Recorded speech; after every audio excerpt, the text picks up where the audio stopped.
So hello guys, সবাই কেমন আছেন? আমার এটা হলো আমি নতুন ইউটিউব চ্যানেল খুলছি আমি, আর আজকে প্রথম একটা ব্লগ ছাড়তেছি, সেটা হলো খারকন নিয়ে। সবাই ব্লগটা দেখবেন এবং চ্যানেলটাকে সাবস্ক্রাইব করে দিবেন। সো এই খারকনটাকে কে কে চিনেন? অনেকে হয়তো চিনেন, অনেকে হয়তো চিনেন না। আর আমাদের এই গাজীপুরে অনেক বিখ্যাত এটা। এটা মনে করেন যে সব দিয়ে খাওয়া যায় এক কথায়। এটা দিয়ে কাঁঠালের বিচি দিয়ে খায় আমাদের এখানে, তারপরে হলো গিয়ে নুন আলু দিয়ে, গরুর ভুঁড়ি দিয়ে, তারপরে মনে করেন যে শুটকি দিয়ে, কেউ কেউ নিরামিষ খায়। মানে এত স্বাদ এটা, যখন আমি আসছিলাম তখন সত্যি এটা আমি খেতাম না।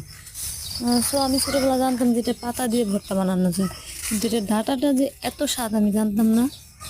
সো আমার বিয়ে হয়েছিল সাতারকুল, আমার শ্বশুর ওখানে মানে এত বিখ্যাত।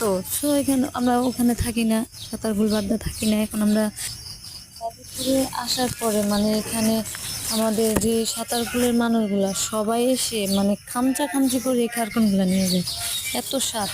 সো সবাই ট্রাই করবেন, যারা যারা চিনেন তারা কমেন্ট করবেন, আর যারা না চিনেন তারা জিজ্ঞেস করবেন, বা আপনারা যদি চান এটা রেসিপি আমি দিতে পারি। সো